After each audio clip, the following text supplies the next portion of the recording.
ทางพระมหานพดลสุวรรณเมธีได้เคลื่อนย้ายเนาะพระพุทธรูปจากศาลาหลังเก่าไปไว้ที่ศาลาหลังใหม่คนจะได้สักการะบูชาที่ผ่านมาก็อยู่ในอาคารในศาลาบ่มีคนมาไหว้มาสา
แม่ไปดักหน้าเลย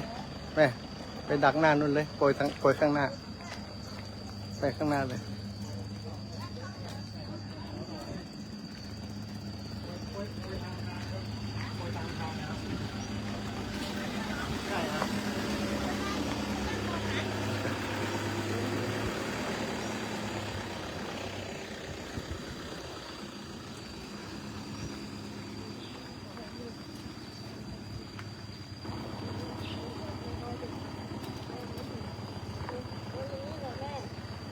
เอาเชิญทหารมาเลยเข้าแถว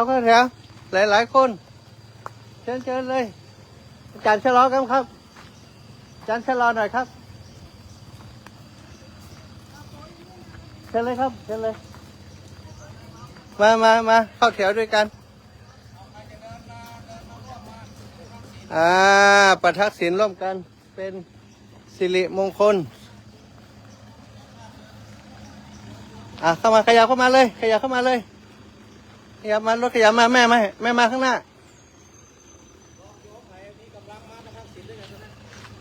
ญาติโยมมาเลยเนอะญาติโยมไผ่เดินไหวมาเลยขัดใจเร็วขบวนใหญ่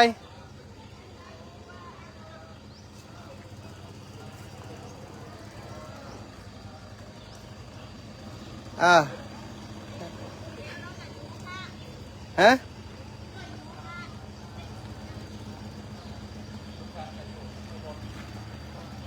อยู่อย่างรถแห้งจะตาย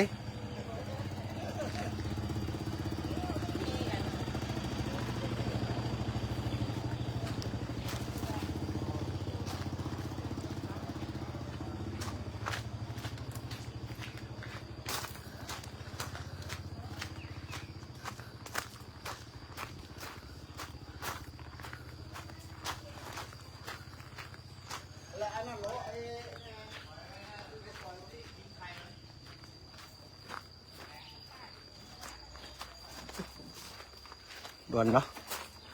งั้นก่อน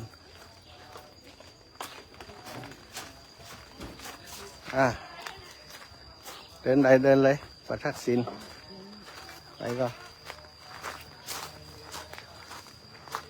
อัญชลีกรณิโยอนุตตรังปุญญาเขตังโลกัสสติโสภควาอรหังสัมมาสัมพุทโธวิชาจารณสัมปันโนสุขโตอวิโทอนุตตโรปุริสธรรมสัทธาเทวมนุษย์สานังพุทโธภควาติอิติปิโสภควาอรหังสัมมา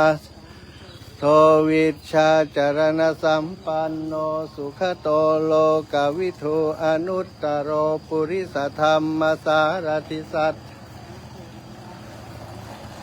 ถังพุทโธภควาติอิติปิโสภควาอรหังสัมมาสัมพุทโธวิชาจารณสัมโนสุขโตโลกวิทูอนุตตโรปุริสธรรมสารติ าเทวมนุษย์สานังภควาติอิติปิโสภควาอะระหังสัมมาสัมพุทโธวิชชาจารณสัมปันโนโตโลกวิโตนั่งอยู่นี่ไหมนั่งนี่ท่าเขานั่งนี่ค่ะนั่ง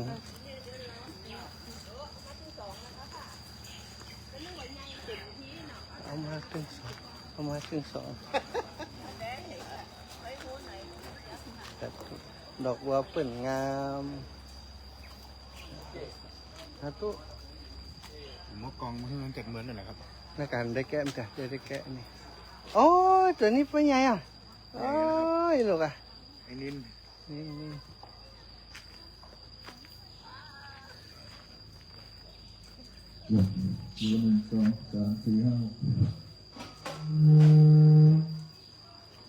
ฮะ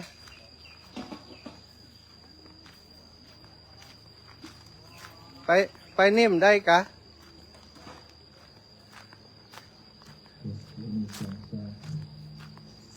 อ๋อรถล่ะ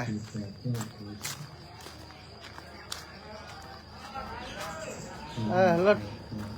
อ๋อรถทหารเกิกเหรอกะ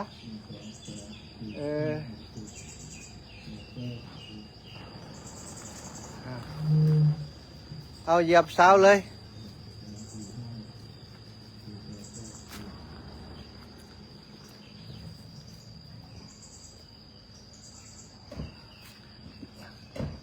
เดินเร็วกว่ารถก่อนเนาะ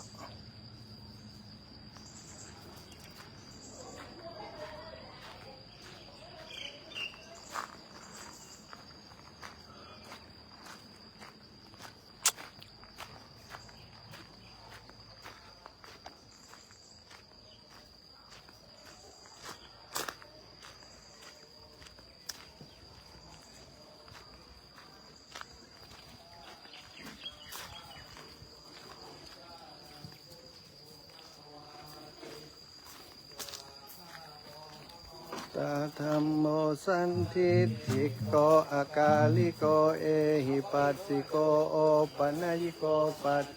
ตังเวทิตาโพวินโยหิติ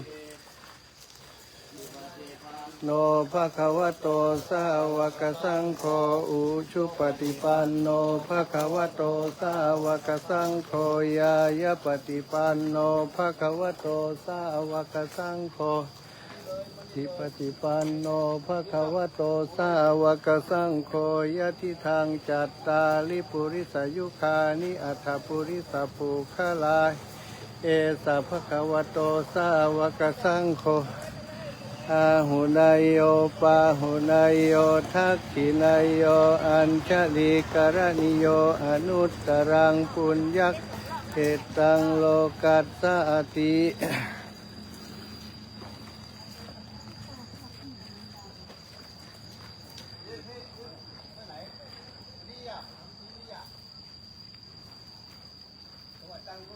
ข้างหน้าพูดกับเปล่าเก้าอี้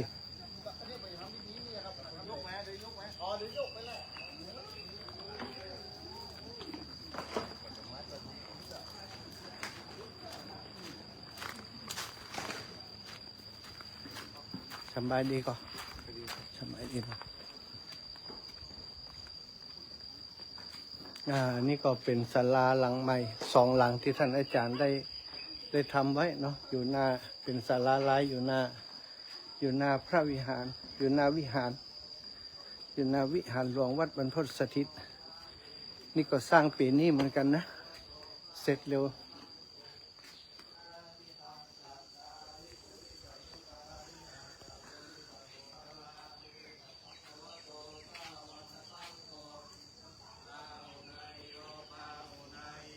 ทักขินายโยอัญชลีกรณิโยอนุตตรังปุญญักตังโลกัสสติภควาอะระหังสัมมาสัมพุทโธวิชชาจารณสัมปันโนสุขโตโลกวิทูอนุตตโร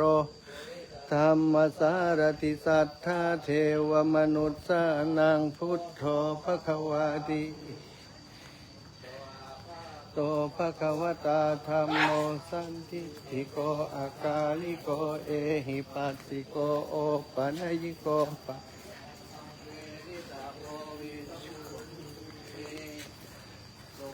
ปันโนภะคะวะโตสาวกสังโฆอุชุปฏิปันโนภะคะวะโตสาวกสังโฆยายาปฏิปันโนภะคะวะโต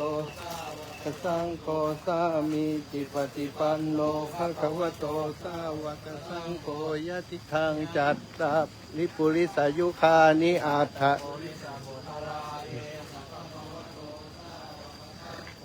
อาหุปาหุนายโยทักขินายโยอัญชลีการณิโยอนุตตระปุญญเขตังโลกัสสามิ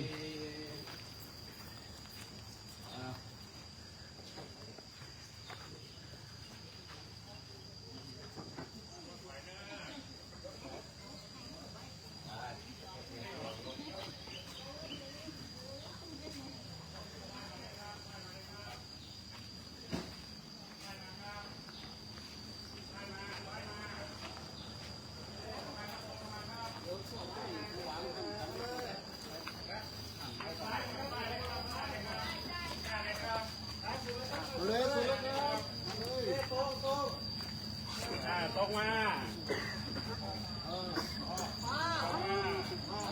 ทำไรครับทำไร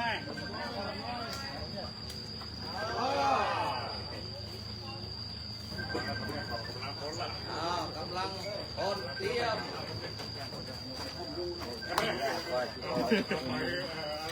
เอาดอกไม้มาโปรยเนอะป้าในขันบอกปิติ๊กก็แก้ขอไข่เจียวมากเอามาทำเลยเอาดอกไม้ในขันโปรยด้วยเอาวันดอกไม้นะ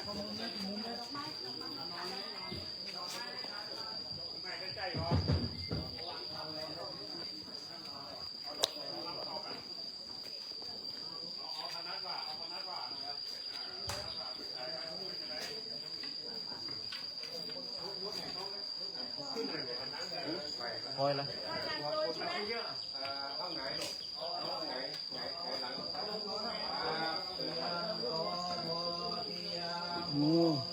สักยานังนันทิวัตโนเอวังสวังวิชโยโหหิชยาสุชยมังอปราชิตปันลังเกสีเสปัทวิโปคะเลอภิเสเกสาพพุทธานังกาปะโตปโมทติสุนาคาตังสุมังคลังสุตังสุโหติตังสุขโนสุโมโหโทจะสุยิทัง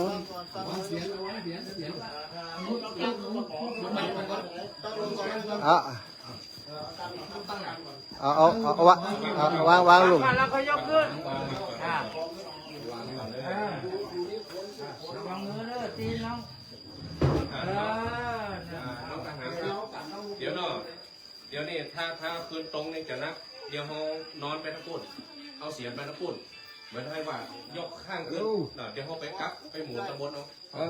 มันนับลงได้ไหมลงได้เอาที่ออกแล้วนี่ออกยกวางเลยก็ได้กันสองคือเอาเสียนไม่ลงตั้งนานนี่ต้องกันนั่นแค่อันนี้ปิดอีกนะยกวางเลยเอาก้มไปตั้งนานเลยกันครับกลมตั้งนานตั้งนานแล้วกันนี่ฐานขึ้นโอเคอ้าว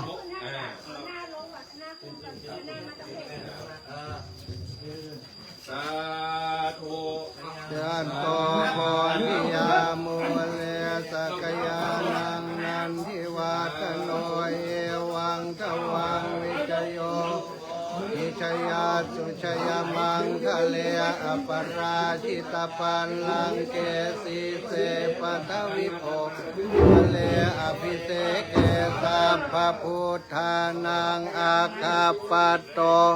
ปโมทติสุนาคาตังสุมังคลังสุปภาตังสุโหติตังสุขโนสุมุหโตจะสุยิตังพรำเลยพรำ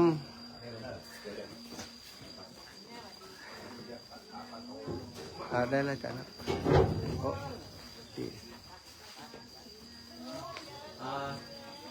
จะไม่เห็นมาสักนิ้วเดียว อิติปิโสภะคะวาอะระหังสัมมาสัมพุทโธวิชชาจรณะสัมปันโนสุขตังตุเตสิทธิกังสิทธิกัมมังสิทธิลาภังภวันตุเต โต๊ะมาวางนี่ก่อนเลยนะตะวันเดี๋ยวเครื่องสักการะผลไม้มาเอาโต๊ะมาวางก่อน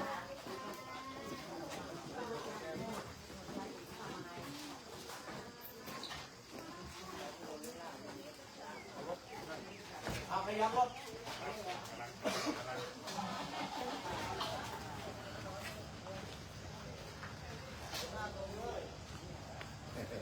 งามจังครับเหมาะดิสุดยอดเลยอาจารย์เหมาะสักทีเอาเนี่ยเนาะ อันนี้ก็ได้ เอาเนี่ยเนาะ มดนี่ก็ได้กัน สวดมนต์อย่างนี้สักทีเอาตัวนี้ปฏิบัตินี่เลย เอาเบอร์มาด้วย ครับดีเข้าใจครับ ดอกอยู่องค์พระไปแล้ว ดอกไม้เนี่ย ไล่ ร้ายไหมร้ายไหม ไล่กัด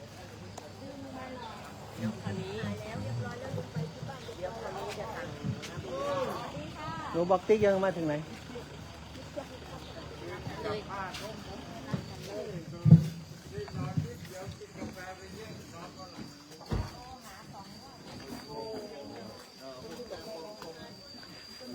ยันโตโพ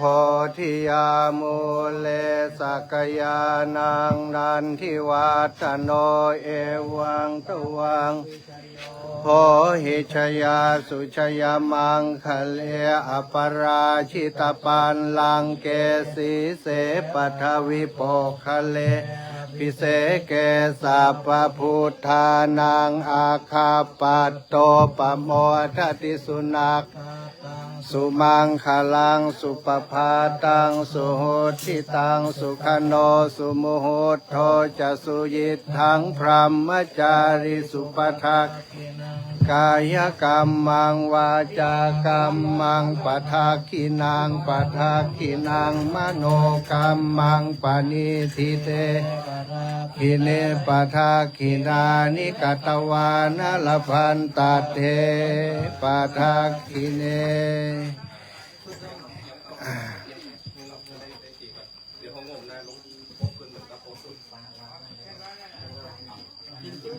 ตอนนี้กำลังจะยกสารูปปิมปาขององค์สัมมาสัมพุทธเจ้าขึ้นประดิษฐาน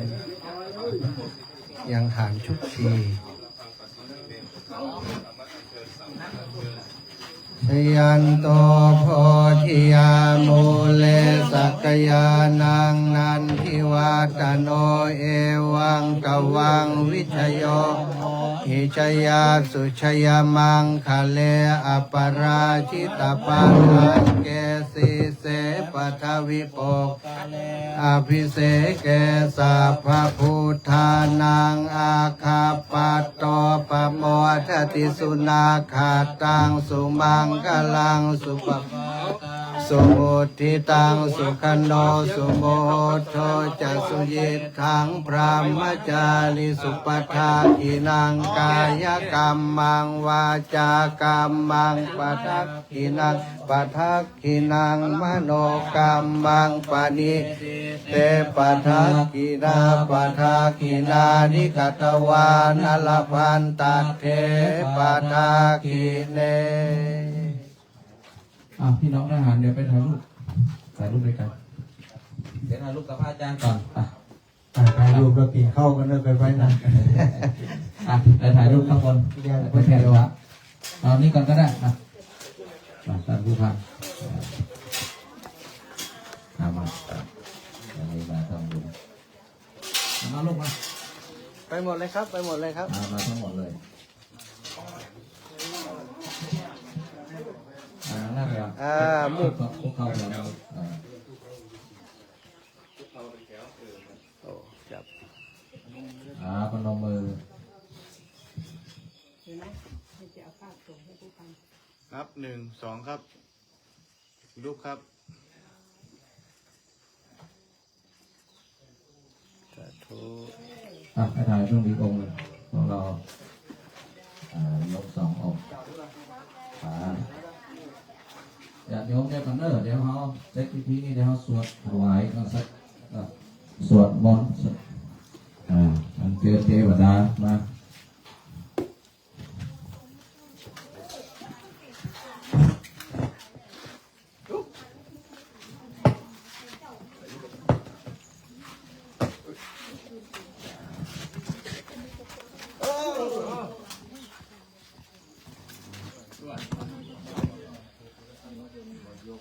ยกอันนั้นออกก็ได้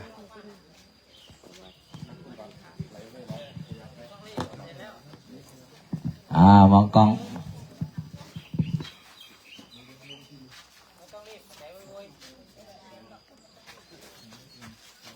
ขอบคุณมากมาก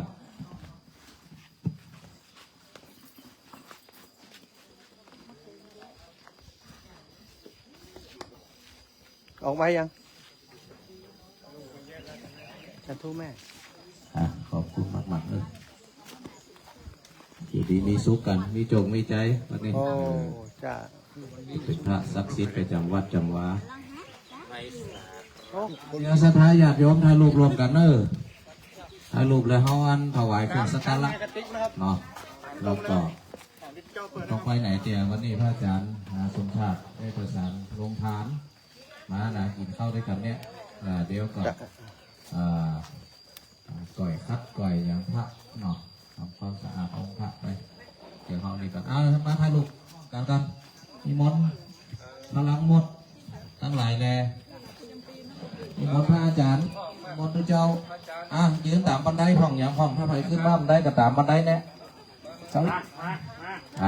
เชิญชวนทุกท่านวันนี้ก็เป็นวันประวัติศาสตร์ของวัดแห่งวันหนึ่งนะเขาได้อัญเชิญพระที่ได้อยู่สถาญาติโยมบอกเคยได้หู้ได้หันเนาะเป็นพระองค์งาม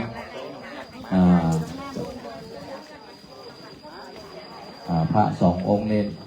เป็นพระ2 พี่น้องนะทรงเดียวกันเลยครับก็อยู่ห้องกันได้มีมนต์นะมีมนต์เจ้าคุณยุทธตะวันเป็นทีมไม่ไหนอ่ะย้อมเป็นทีมไม่ไหนอ่ะนี่ก็เป็นทีมภาษีไอ้คนวันนี้ก็คนทหารวันนี้ก็ได้อนุเคราะห์เมตตาจากยมเป็นทีมนะประสานด่วนนะอาจารย์ก็กังวลว่าพลังโคตรของเขาอายุพรรษานะอายุกันนะดูแล้วก็เอ็นดูนะฮะเลยด่วนเลยนี่แม่ติมกับประสานไปต้องขอบคุณครับท่านนายพันครับแล้วก็น้องพลทหารทั้งหลายที่ได้มาช่วยกันได้ยกพระในวันนี้บอกเป็นกินข้าวด้วยนะครับต่อไปนี่ร้านทำแห่งนี้ก็จะเป็นที่บำเพ็ญบารมีของเขานะเพราะว่าสถานที่ได้ปรับปรุงพอสมควรละเขาก็อาจจะนัดกันวันติดกันมาฟังเทศน์ฟังธรรมมานั่งสมาธิสวดมนต์กันทีนี้ไหนทุกคนไหนไม่ติมละไม่ติมเราไม่ติมครับ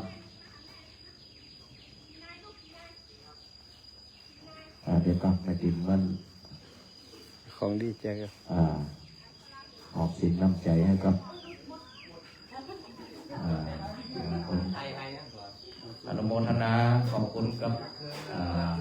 นายพันแล้วก็พลทหารจากมณฑลทหารที่32นะซึ่งตอนนี้ก็ลูกชายของโยมเป็นติมก่อนนั้นมาเป็นครูฝึกที่นี่ยกนายร้อยเจ้าก็รอมาได้มาเป็นครูฝึกที่นี่ได้มา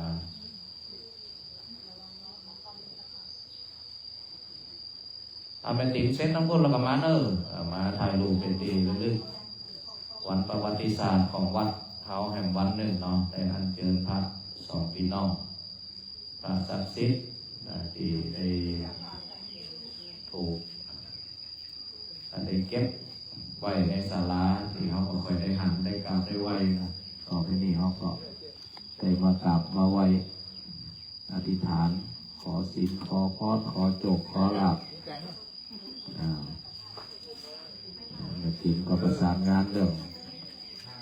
จัดดาหลายวันละดาถึงเครื่องสักการะผลไม้ม่อนนั่งหน้าเลยลูกม่อนนะม่อน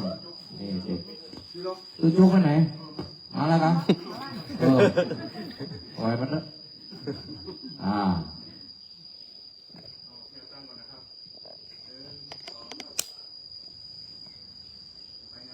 น้องๆอันยืดแบตตาลปัดครับแจ่มๆนั่นน่ะ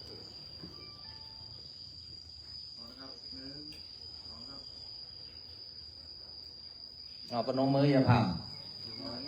ปนมมือเอาม่อน